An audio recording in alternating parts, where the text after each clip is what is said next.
Hello，大家好，我是 Jimmy，今天我们又来聊手表了。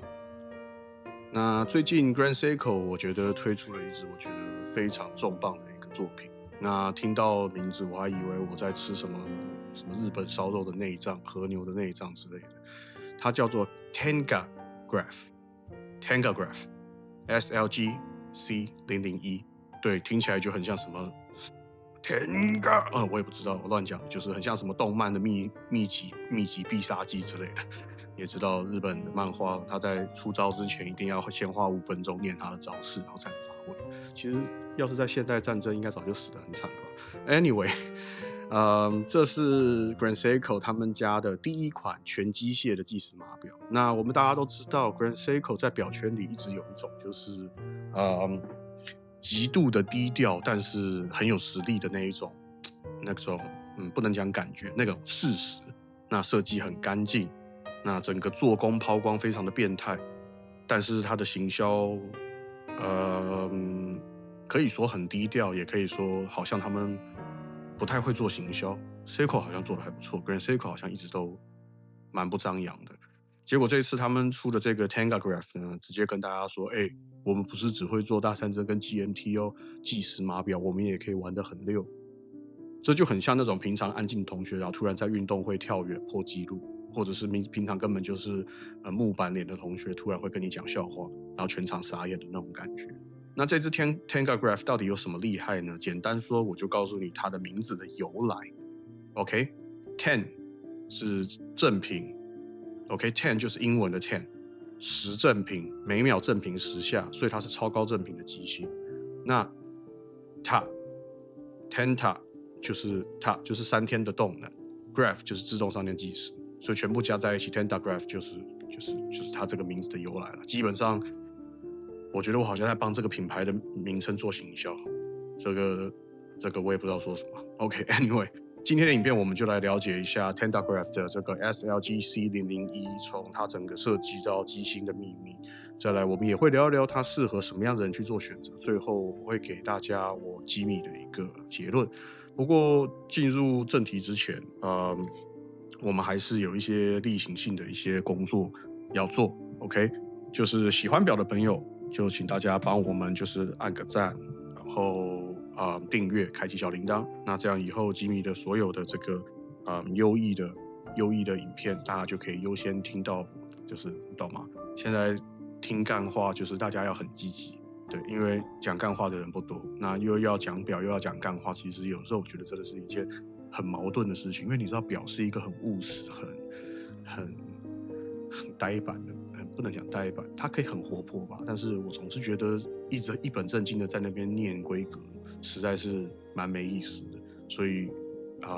我有时候其实并不是想要讲那些真的那么专业的内容。总之，anyway，你们就不会错过了。记得按赞、订阅、分享、开启小铃铛。好，OK，我们先来讲它的设计。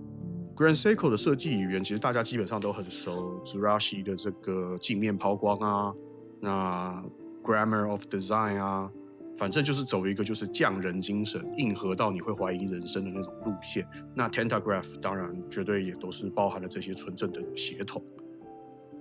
那这次它设计是基于 Evolution 9这个系列，那这个系列就是 Grand Seiko 近年主打的一个现代进化版。它有点像是把60年代的经典设计语言拿来重新淬炼，该修的比例修一修，该加的运动感加一加，最后变成一种有传统的味道，但是不会老气的样子。Tentagraph 的表壳用的是高强度钛合金，我不知道它是多少的级数，因为它只有讲是高强度钛合金，这是我找到的资料。那当然钛合金我们大家都知道，就是它是轻，然后很抗刮，戴在手上不会像一个砖头。那尺寸上呢是43.2，厚度来到15.3，的确蛮大只的，但是它的表耳设计有做的比较短，再加上它用了钛合金，所以它的重量是比较轻的，所以其实平衡起来我觉得算是还可以。那当然招牌的冠狮蓝，就是我们讲的这个 Grand Seiko 的那只狮子，我们有一个冠狮蓝，那用了很招牌的这个纹理，就是岩手山的那个压纹。Grand Seiko 非常喜欢把大自然的题材放到手表里面，什么白桦树啊、雪花呀，什么湖面的那种水波纹啊。现在 Tentagraph 又搞出了一个岩手山夜空蓝，表盘上有3个小的副盘，分别是3点钟的小秒针、6点钟的这个12小时计时，以及9点钟的30分钟计时，还有一个藏在4点半。大家前阵子在很多 Seiko 的453啊什么都在骂的。为什么不做在3点钟？为什么做在4点半？这样歪歪的，我觉得不传统，跟以前的62 Max 不一样。Anyway， 我觉得这个设计是好的，因为它让整个画面看起来更平衡。我的3点跟9点钟的地方都有一个标准的时标，我觉得看起来是更和谐的。外圈的陶瓷测速圈呢，有黑色的这种刻度，抛光、拉丝混搭，我觉得质感上来讲非常的好。整体看上去就是一个我觉得稳扎稳打不浮夸的一个专业运动表。历史方面呢 Grand Seiko 从1960年创立以来，虽然机械实力还算不错，可是很奇怪的事情就是他们一直都没有推出纯机械的计时码表。以前能买到 Grand Seiko 的计时几乎都是 Spring Drive 的计时，那机芯通常都是 9R86、9R96，那当然它是很厉害的计时机芯，我自己也拥有过 Spring Drive 的机芯，但是那东西就是一半机械跟一半的石英，就是我们讲的混合体。OK， 那 Tentagraph 就很重要，因为它是 Grand Seiko 第一枚计时机芯的里程碑。这个在品牌的历史上就是一个 Big Bang 大事件，就好像你认识多年的好朋友突然跟你说：“嘿，你不要看我平常唐诗300首，其实我 rap 起来比谁都屌。”然后一开口还真的屌到不行。对，就是这一种。OK， 那再来我们讲到结构跟它的这个机芯，重头戏机芯 Tentagraph 用的是新的机芯 9SC5， 这颗机芯是基于 9SA5 的高振频机芯去改造进化。 9SA5 本身就是 Grand Seiko 这几年的大王牌，那有双发条盒、80小时动力储能、36000的高振频，那加上了计时模组之后，它的动能稍微缩短，因为毕竟它的功能变比较复杂了嘛，所以它的耗能就变高了，从80小时降到72小时。但是注意哦，这个72小时是你开着计时功能，它也可以持续走72小时。在5 Hz 的计时码表里，这算是业界最长的动能，基本上目前没有机芯可以超过它。那结构上来说，用了垂直离合、导柱轮 ，OK， 那这些都是高级计时里面的标配。那好处就是计时的启动时候的这个秒针它不会再抖动，不会出现那种手抖的尴尬，然后还有3爪的那种归零锤，确保指针归零的时候是瞬间弹回去。擒纵系统则是用这个 Grand Seiko 自家开发的双脉冲擒纵器，叫做 Dual Impulse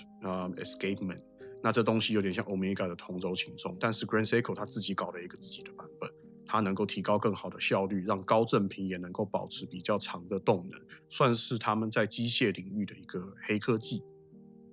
整体的精准度方面呢 ，Grand Seiko 官方是正5秒以及负3秒的每天的秒误差，那还要经过17天3种的温度跟6个方位的测试，基本上他们的测试是超越了天文台认证的标准，所以基本上你们对 Grand Seiko 如果了解的话，大概就知道他们的标准向来都比欧洲还要严格。那有透背，机芯打磨也很漂亮，就像是那种石英穿河流般的那种桥板设计。那因为它是模组计时，所以背面看不到计时结构，但是视觉上面呢，我觉得还是很有看头。我来看看有没有这个图片。OK， 你们可以看到就是这个表，哇，很漂亮，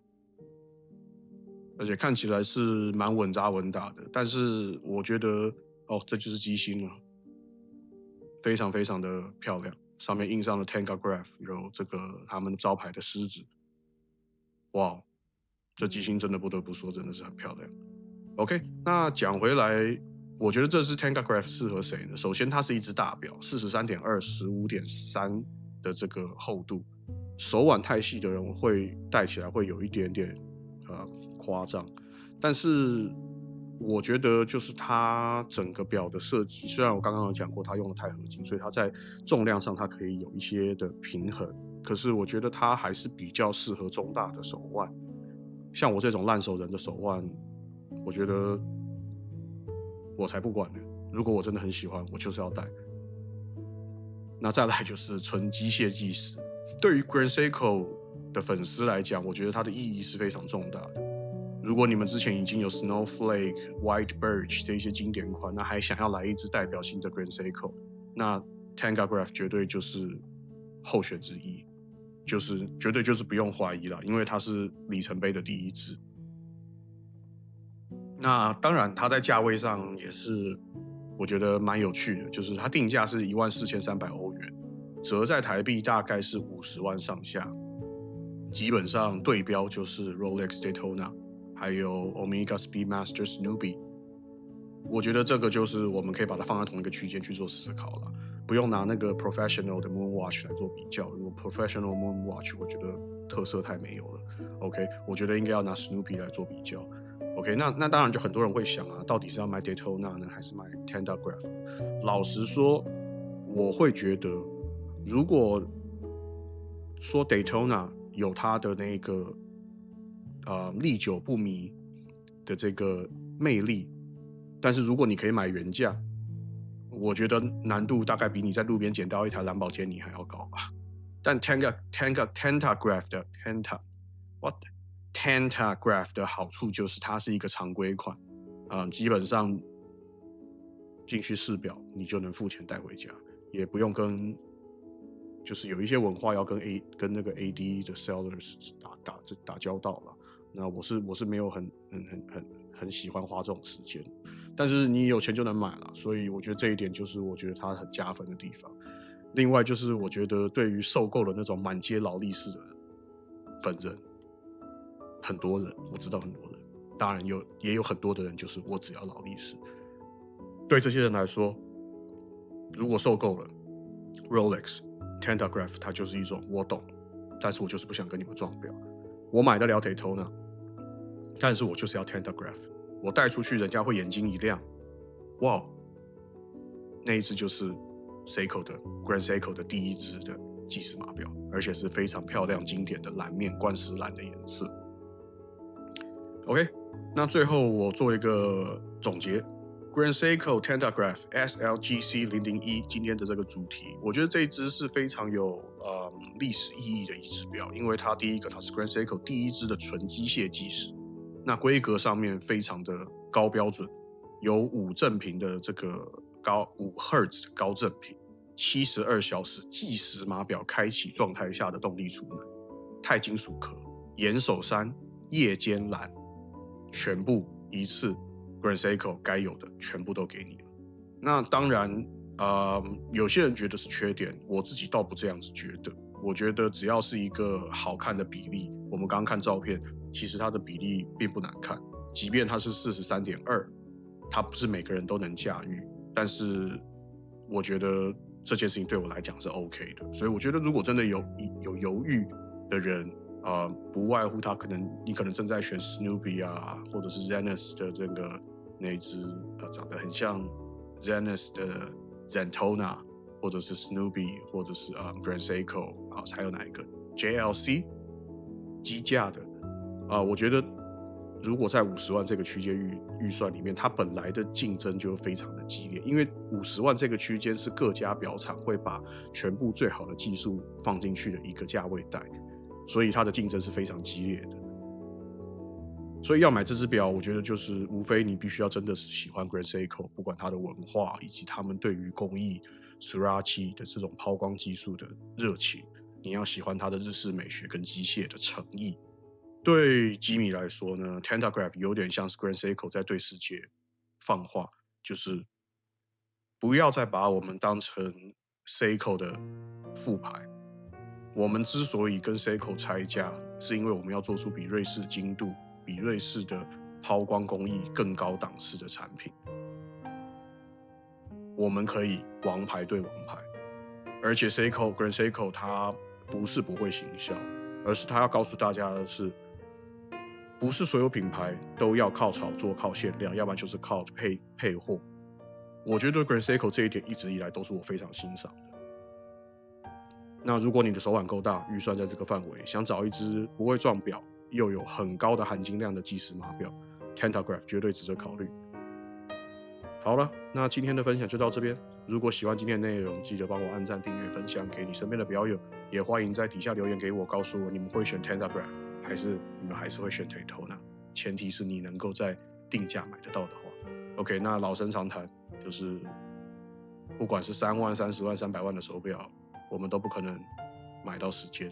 所以请你们大家好好运用生命的每一分每一秒，对待身边爱你的人、在乎你的人，永远记得。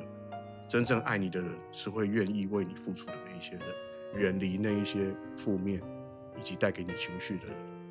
我希望大家玩表、赏表都能够开心，玩得健康。对于生命的每一分每一秒，我们都保持着正面以及清楚的态度。我是烂手人设计师吉米，我们下次再见，拜拜。